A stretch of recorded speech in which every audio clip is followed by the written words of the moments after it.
Welcome back to Adulting Without Supervision. Today we are going to be looking at and fixing a small problem on my 2014 Nissan Pathfinder. My tailgate, also known as a BackHatch, has a broken switch. This makes getting into the back of it a bit of a pain. We will be doing this ourselves today. Normally I'd baby my car, but $300, and that doesn't even include labor, to fix a broken switch and cracked fixture was way too much for me. Maybe it's the fact that my car has left warranty or something else, but for whatever reason I decided we were going to fix it my way with an even lower budget and fewer new parts than what I would normally do. That's right, we are doing this the Josh way, the way that I have strayed far from by babying my equipment, the ways of my father. The art of the bodge is now in full effect. Now watch as I cobble together a $20 solution for this $300 plus problem. So today we are going to be trying to fix something and save me a couple $100. This little switch broke off and kind of got jammed inside there. And while the switch itself is only, I think it's like $15 online, this entire piece that also had a little bit break off that holds it in place is $300, give or take. So I'm going to try to do what I can to avoid having to pay $300 to fix this switch that still technically works. So we're going to take off this whole back panel to get the access to the internals of this, replace the switch, and instead of buying the $300 part, I'm going to use this and hope for the best. If not, I will have to buy the full $300 part for replacement or attempt to use my 3D printer to do this. I'm going to do this in steps and see how far I have to go to actually get this fixed. So to take this off, we're going to pop these 4 pins, and then we have, I think, about 6 on the inside, and I'll show a quick video or picture of those once I get those exposed. So you got them under here? Yeah, I should have 2 under each of these if I remember correctly, but we're gonna find out how wrong I am. Oh, okay. Actually, this might actually be easier than I thought. It's gonna be really tight to get my hand up in there. Nope, that only gives me access to this part right here.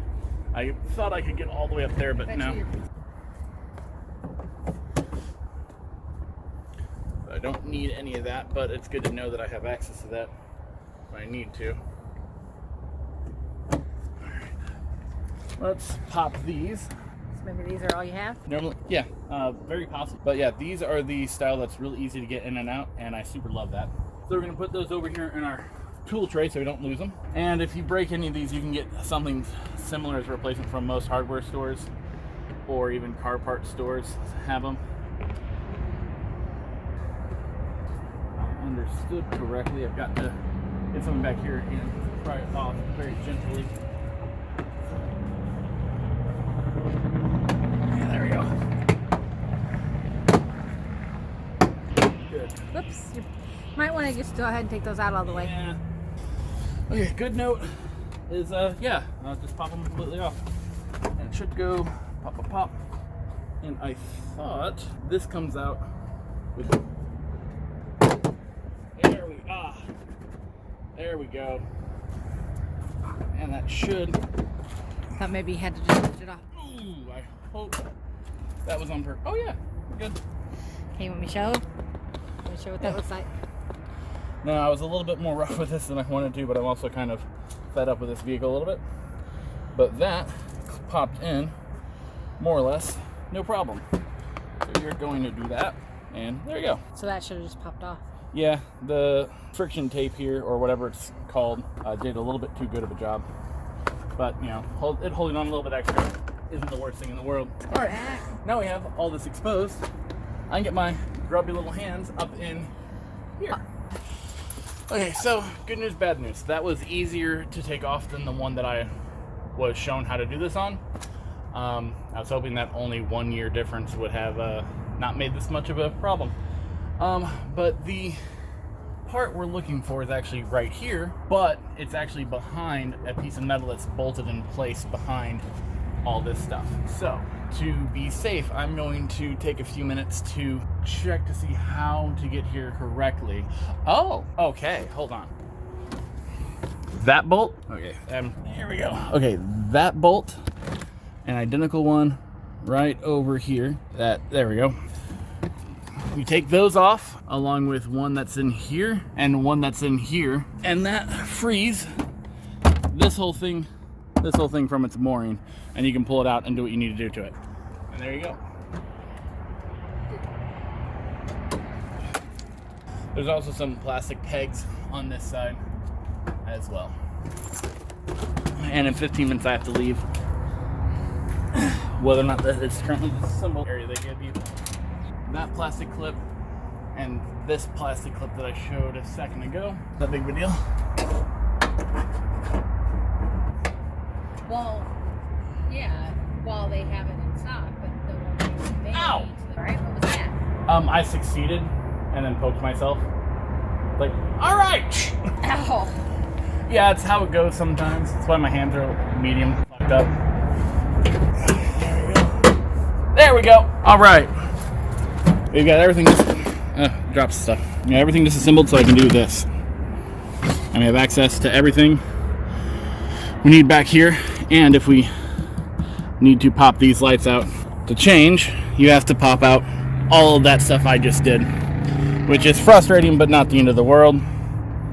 Thank you, Nissan. I'm not used to your parts being this mean to me. So we're going to swap that. And I'm also going to clean that up. Ew, ew, ew, ew. Now comes the part where we take our genuine Nissan replacement part, swap it out, and make sure it's plugged in and working. Now this version does not have the secondary button on this vehicle. It doesn't use that secondary button. It does nothing because I don't have the option that uses that secondary button. And this new part goes right here. It pops there, travels out here, and connects here. As long as the plug fits, we're good. Tiny little precision screwdriver to poke the plug right where it needs to be, right in the plastic indentation. Because on this one, it's right here. And you just poke that, and the whole thing will pop out, and you're able to remove it. And to get this out, you grab the grommet. Let's get you in shot there. All right, to get this out, you're gonna grab the grommet and pull. We're gonna make sure that it's going through correctly on the back side. Push through.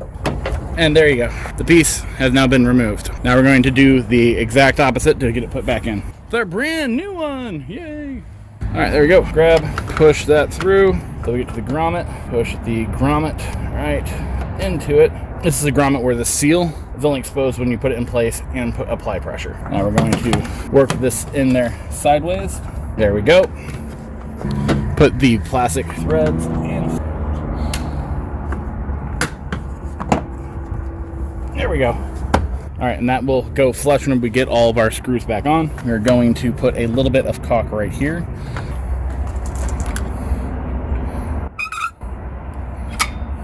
That gave me the hole I wanted. Force that in there.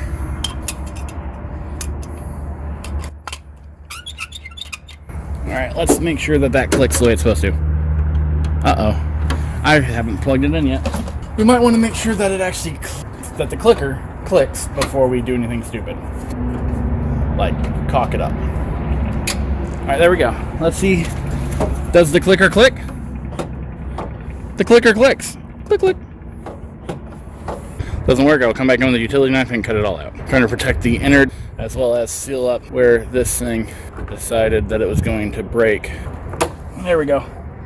And it's in place with our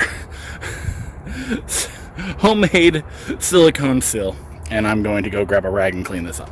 Alright, that actually worked out pretty good, but we're going to now attach the other stuff back, screw it all in place, and then clean that up once I've got good pressure on it. Alright, now that that's done, we're going to put our nuts back on. Give yourself some positive pressure to continue making sure that's got a good seal to it.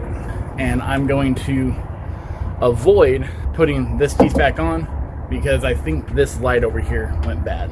And we'll probably get those done today while I got this out. But I'll do those soon as I'm done with my chiropractor instead. There we go. We got our nuts put in correctly. And we got positive pressure on our workplace so that I can actually get the rest of that cleaned up without it resisting against me. and then make sure that any holes left by the broken plastic are sealed up by our custom silicone seal. That's how I'm branding that, custom silicone seal. It's just really good silicone caulk. And worst case scenario, I've got to cut all the caulk out with a knife before I take it to a professional. That's going to tell me I was an idiot, but that's worth that risk for a couple $100. But I didn't do anything that it can't be fixed with just like a half hour and a good putty knife and a utility knife. So I'm going to put this last couple things back on, and then we're good to rock and roll. And that was the end of that. The switch worked like a charm and even stayed safe and attached through a car wash. Once painted black, it even passed the 5-foot eyeball test. So an afternoon and $20 saved me $300. I also replaced the license plate light while in there. Let me know if you guys want the clip for that. I've also been thinking of streaming my car vids in the future while I record them for YouTube. Let me know if that's something you all want. Now please subscribe, like, and comment for more content. And be on the lookout on here and on Twitter. We are doing a giveaway when we reach 1,000 subs.